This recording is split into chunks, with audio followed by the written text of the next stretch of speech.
Shalom, Bapak Ibu, Saudara-saudari yang terkasih di dalam Tuhan Yesus Kristus. Senang dapat berjumpa kembali melalui pembacaan dan perenungan kebenaran firman Tuhan di hari ini. Hari ini kita akan melanjutkan pembacaan kebenaran firman Tuhan dari Kitab Keluaran, pasal yang pertama, ayat yang pertama sampai yang ke-22.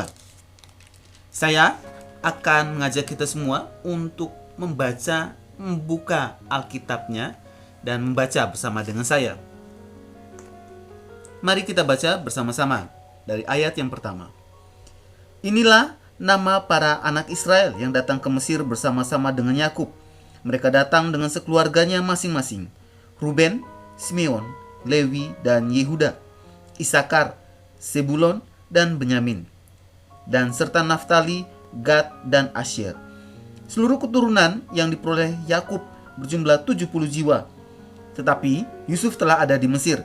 Kemudian matilah Yusuf serta semua saudara-saudaranya dan semua orang yang seangkatan dengan dia. Orang Israel beranak cucu dan tak terbilang jumlahnya.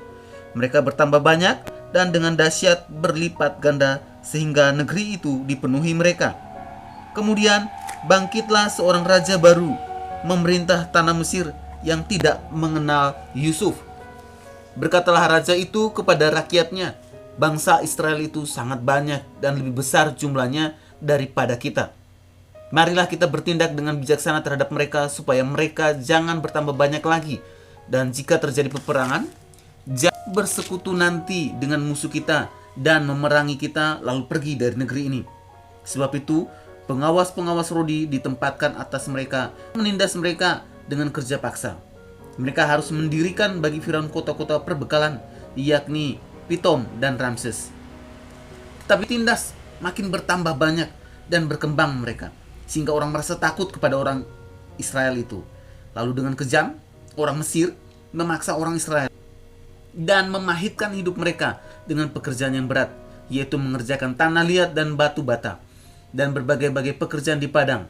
Ya, segala pekerjaan yang dengan kejam dipaksakan orang Mesir kepada mereka itu. Raja Mesir juga memerintahkan kepada bidan-bidan yang menolong perempuan Ibrani, seorang bernama Sifra dan yang lain bernama Pua. Katanya, apabila kamu menolong perempuan Ibrani pada waktu bersalin, kamu harus memperhatikan waktu anak itu lahir. Jika anak laki-laki, kamu harus membunuhnya. Tetapi jika anak perempuan, bolehlah ia hidup. Tetapi bidan-bidan itu takut akan Allah dan tidak melakukan seperti yang dikatakan Raja Mesir kepada bayi-bayi itu hidup. Lalu Raja Mesir memanggil bidan-bidan itu dan bertanya kepada mereka, "Mengapakah kamu berbuat demikian membiarkan hidup bayi-bayi itu?" Jawab bidan-bidan itu kepada Firaun, "Sebab perempuan Ibrani tidak sama dengan perempuan Mesir, melainkan mereka kuat. Sebelum bidan datang, mereka telah bersalin." Maka Allah berbuat baik kepada bidan-bidan itu. Bertambah banyaklah bangsa itu dan sangat berlipat ganda. Dan karena bidan-bidan itu takut akan Allah, maka ia membuat mereka berumah tangga. Lalu Firaun memberi perintah kepada seluruh rakyatnya, "Lemparkanlah segala anak laki-laki yang lahir bagi orang Ibrani ke dalam sungai Nil, tetapi segala anak perempuan biarkanlah hidup." Bapak Ibu, saudara-saudari yang terkasih di dalam Tuhan, apa yang dapat kita pelajari dari pembacaan dan perenungan firman Tuhan hari ini? Ada dua hal yang dapat kita pelajari dari pembacaan dan perenungan firman Tuhan hari ini. Yang pertama, dari ayat pertama sampai yang ke-14, kita dapat belajar bahwa untuk segala sesuatu di muka bumi, baik itu yang baik maupun yang jahat, semua ada waktunya dan semua ada masanya. Bagi kita yang percaya kepada Tuhan, dituntut untuk berlaku setia kepada Tuhan, sehingga pada masa-masa sukar dan sulit hidup kita terus melihat kesetiaan Allah untuk menyertai dan memberkati kita dan tidak pernah berpaling dari hidup kita. Yang kedua, kita dapat belajar dari ayat 14, ayat 15 sampai yang kedua, bahwa ketika kita diperhadapkan dengan pergumulan hidup yang tidak bisa dihindari, antara memilih Tuhan atau memilih jabatan, jodoh, dan lain sebagainya, ingatlah baik-baik bahwa pilihlah Tuhan, karena kita akan mendapat berkat, kebaikan, dan kemurahan Tuhan. Dan jika sebaliknya, kita memilih jabatan, jodoh, dan lain sebagainya, dan bukan memilih Tuhan, maka kita akan mendapatkan kehancuran hidup, malapetaka, kematian, dan kutuk.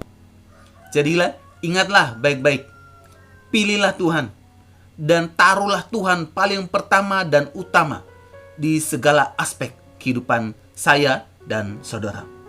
Mari kita berdoa. Tuhan, kami mengucap syukur melalui pembacaan dan perenungan kebenaran firman Tuhan hari ini, bahwa semua di bawah kolong matahari ini tidak ada yang kekal. Semuanya ada waktu dan semua ada masanya. Tapi kami yang percaya kepada Tuhan dituntut untuk berlaku setia kepada Tuhan. Kami juga belajar bahwa hari ini untuk terus memilih Tuhan, untuk terus menaruh Tuhan paling pertama di semua aspek kehidupan maupun pekerjaan kami. Dan saat kami menaruh Tuhan paling pertama, di situ kami belajar dan kami melihat bahwa Allah yang memberkati kami dengan segala kebaikan dan kemurahan. Di dalam nama Tuhan Yesus Kristus, kami sudah berdoa dan mengucap syukur. Amin. Kiranya renungan hari ini terus menguatkan langkah iman kita di dalam mengiringi Tuhan Yesus Kristus. Tetaplah berdoa, tetaplah percaya, dan tetaplah bersyukur. Tuhan Yesus memberkati.